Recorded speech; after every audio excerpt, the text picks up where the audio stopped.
जोहार, नमस्कार। आप देख रहे हैं आपका अपना AD live.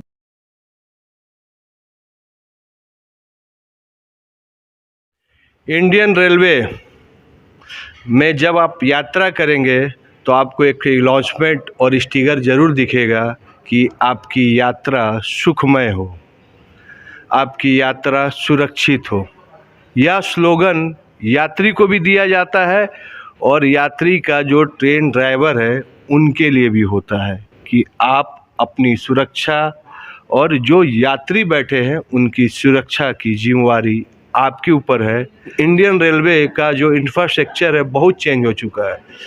Indian railway high speed train में आ चुकी है, इंडियन रेलवे पीपीटी मोड में आ चुकी है, रेलवे स्टेशन सुंदर बन चुका है, जितने भी कर्मी हैं आउटसोर्स कर दिया गया है और आने वाला समय रेलवे में टफ काम होगा। मतलब बहुत अधिक मैन पावर नहीं होगा, लेकिन टेक्नोलॉजी बहुत अधिक हाई हो जाएगी। और जो वर्तमान टेक्नोलॉजी चल रही है उसी से रिटायरमेंट हुए हैं अब्दुल फैजल जी। उनसे बात करते कि आज की आधुनिक युग में रेलवे कहाँ पर है और अभी जो टेक्नोलॉजी यूज हो रही है और आगे वाला जनरेशन 20 साल 30 साल के बाद जो मैन पावर लग रहा है, क्या वो मैन पावर लगेगी? एकदम मैन पावर लगे। इंशाल्लाह जरूर कामयाब होगा हमारा देश और आगे चल के इंडिया बहुत तरक्की करेगा। अभी से जितना इंफ्रास्ट्रक्चर में इतना एडवांस किया है, मतलब 74 ईयर्स में, तो आगे आने वाला 30 साल में तो हमसे अंदाज़ा लगता है रेल में तो बहुत चेंजिंग हो जाएगा और बहुत हाई स्पीड और ट्रेन चलेगा। आदमी का चाहते हैं, पंक्चुअलिटी चाहते हैं, सेफ्टी का साथ एक जगह जाने चाहते हैं, तो भरपूर कोशिश करते हैं इंडिया जैसे सेफ्टी और पंक्चुअलिटी और अच्छा से रहे, कोच अच्छा से रहे, जैसे एक्सीडेंट ड्रिलमेंट अगर ना हो, अवॉइड ज़्यादा हो सके। सिग्नल सिस्टम का, टेक्नोलॉजी का, जो सिग्नल का पहले सिस्टम था ब्रिटिश पीरियड में इंडिया का 47, 48, 49 में, अभी बहुत चेंज हो गया। अभी सिग्नल का बहुत सिस्टम चेंज हो गया अभी।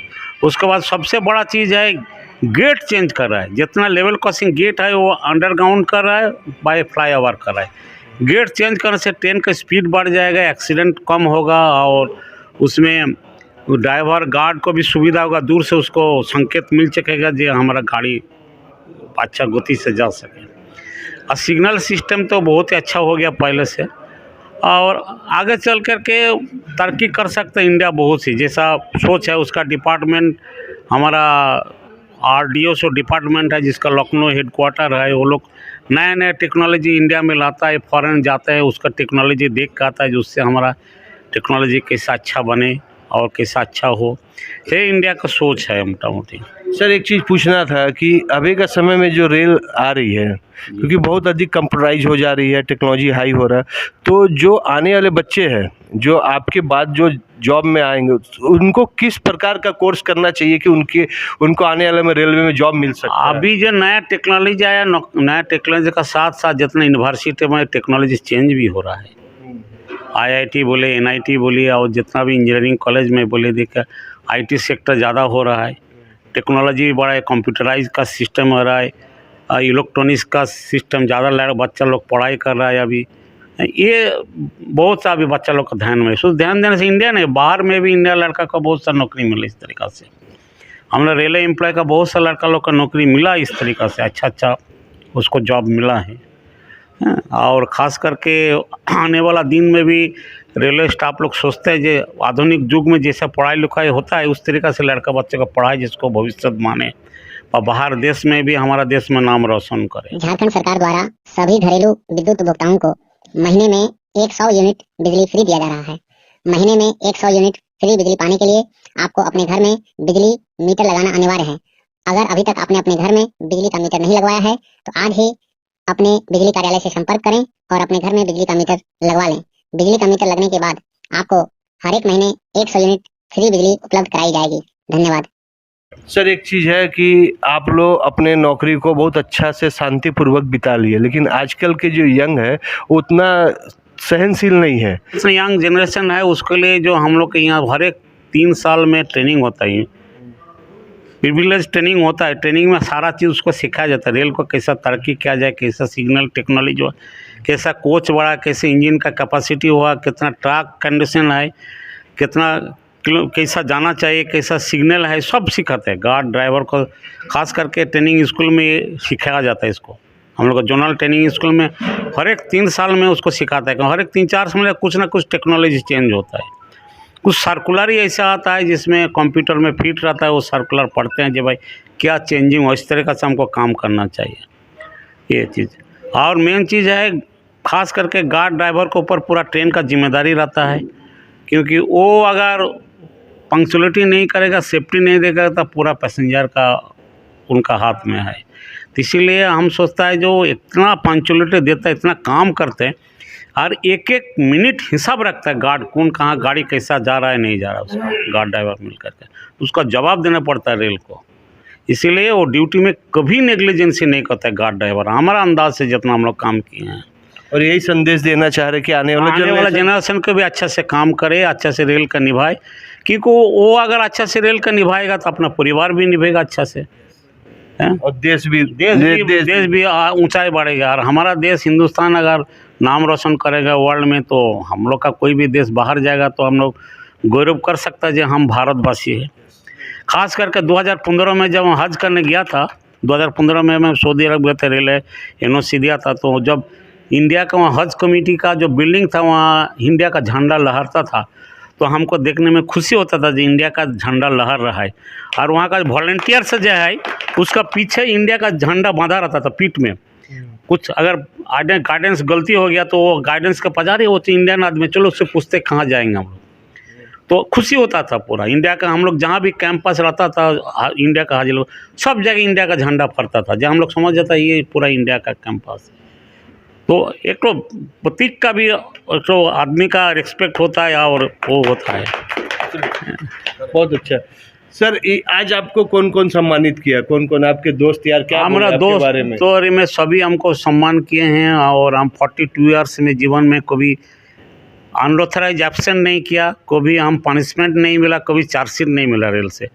ये चीज़ है सभी हमको जितना भी गार्ड काउंसिल से, GIC से, मुस्लिम वेलफेयर सोसाइटी से, कुछ सुपरवाइज़र से जो भी हमको सम्मानित किए हैं, सभी हमारे को बारे में बताया जो आप अच्छा से जीवन बिताया, अच्छा से रेल को सेवा दिया है। आप ही का मार्गदर्शन में हम लोग चलने का हम लोग आदेश दीजिए, आपको आशीर्वाद दीजिए जो हम लोग आपका जैसे चल सके।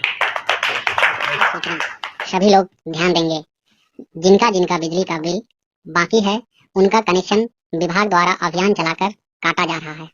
अगर आपका भी बिजली का बिल बाकी है तो इसे जमा कर दें, अन्यथा विभाग द्वारा आपका कनेक्शन भी काट दिया जाएगा। अगर आपका बिजली का बिल ज्यादा बाकी है और एक बार में पूरा भुगतान नहीं कर सकते हैं तो आप किस्त में भी अपने बकाये बिजली बिल को जमा कर सकते हैं। तो कनेक्शन कटने का इंतजार ना करें और आज ही अपने बकाये का गार्ड और ड्राइवर बहुत रिस्क का जॉब है सर, और आप लोग इसमें जुड़े हुए हैं। तो घर में जब आप लोग निकल के जब जॉब पकड़ते हैं तो क्या क्या चीज़ को ध्यान रखा जाता है? बहुत टेंशन रहता है, पहला बात। दूसरा बात, जब हम निकलते हैं घर से कि हमारे परिवार सुरक्षित रहे। अगर हम सुरक्षित हैं तो हमारे परिवार सुरक्षित है। हमको पंक्चुअलिटी माने सतर्कता, संरक्षता और सेवा भावना को लेके चलना पड़ता है। मेरा उनसे दिल से जुड़ाव है। आज फजलदार रिटायर ज़रूर हो रहे हैं, लेकिन वो हमारे दिल से रिटायर कभी नहीं हो सकते हैं। और सबसे बड़ी बात है कि वो हमारे गार्जियन के रूप में रह चुके हैं जमशेदपुर में, और उनका वर्किंग क्वालिटी जो है वो हम लोग से फार बेटर। बहुत कुछ अभी भी उनको उनसे हम लोगों को सीखने की ज़रूरत है।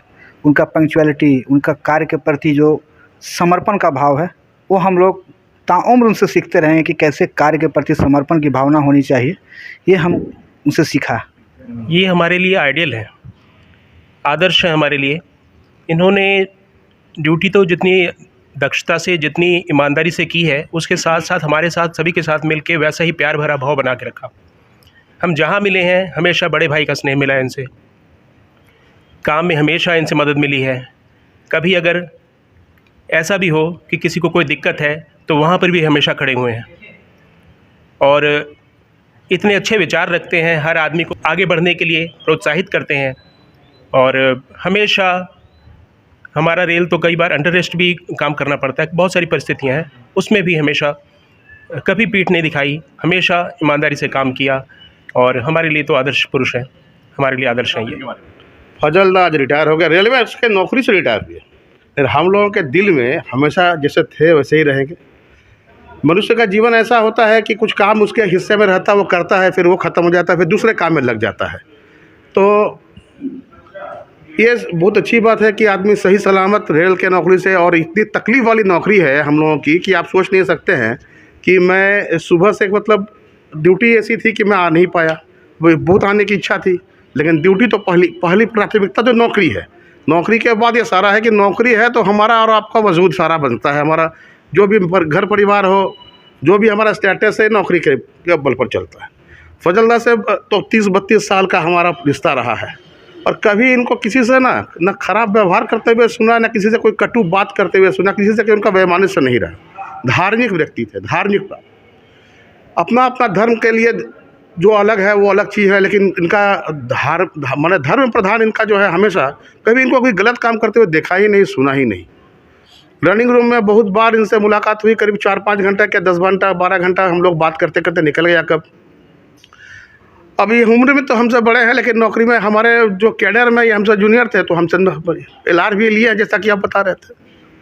तो नौकरी बच्चा से काट दिया, शारीरिक असुस्थता, थोड़ा सा इनकी तकलीफ़ है पैर में, उसको झेलते हुए भी कभी भी एक्स्ट्रा किसी से कहीं मांगा नहीं, किसी भी इंचार्ज से इन्होंने कहीं मांगा नहीं। और इनको देख करके हम लोग को भी शिक्षा लेना चाहिए कि किस तरह से अपनी जो मजबूरियां हैं उसको ओवर कम करके अपना नौकरी को पार कर देना। और मुझे बहुत खुशी है कि इतनी तकलीफ़ और इतने रिस्पॉन्सिबल जॉब में ये कभी भी इनको कोई पनिशमेंट वगैरह हुआ नहीं, और आराम से नौकरी निकाल दिए। और वैसे वक्त बढ़ता जाता है, मुझे याद है यही रेलवे इंस्टीट्यूट का हॉल है, नए नए नौकरी में आए थे तो पीछे बैठते थे, अब धीरे धीरे आगे बढ़ते बढ़ते इनके बगल में बैठ गए। तो हमारा भी समय आ जाएगा, तो तापसदा और पहले रिटायर कर गए हैं, हमारे मतलब सीनियर मोस्ट, इनको हम लोग को प्यार से महामंत्री बोलते थे। हमेशा जो है इनका एक, देखिए शादी वादी किए नहीं तापसदा, लेकिन इनके जैसा पारिवारिक व्यक्ति मैंने कभी नहीं देखा। हमेशा सबको इनका, हमारा पूरा गार्ड परिवार ही इनका अपना परिवार है। फजलदा को हम भगवान से यही प्रार्थना करते हैं कि सुखी संपन्न रहें, स्वस्थ रहें, और आगे वाला जो समय है वो समाज के लिए सामाजिक कार्य में जुटे रहते हैं, और समाज को बाकी समय एकदम दें थोड़ा, क्योंकि 60 साल उम्र होने के बाद तो आदमी, आज के दिन में दवाइयाँ इतनी अच्छी हो गई हैं कि आदमी स्वस्थ तो कभी 10-15 साल तो बिल्कुल रहता है।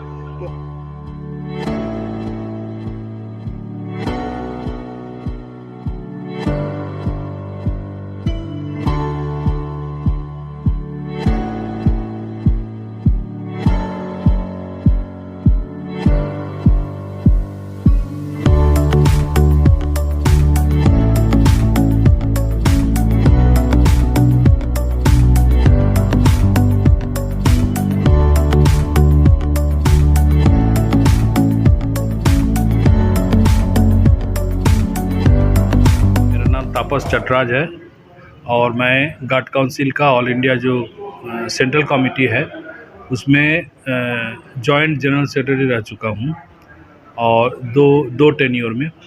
और मेरा कार्यकाल के जब हम जनरल सेक्रेटरी थे उस समय यहाँ ऑल इंडिया कॉन्फ्रेंस हम लोग सबका सहयोग से कर चुके हैं। और फजल जो है मेरा छोटा भाई जैसा है, उनका पिताजी का साथ भी हम काम किए हैं।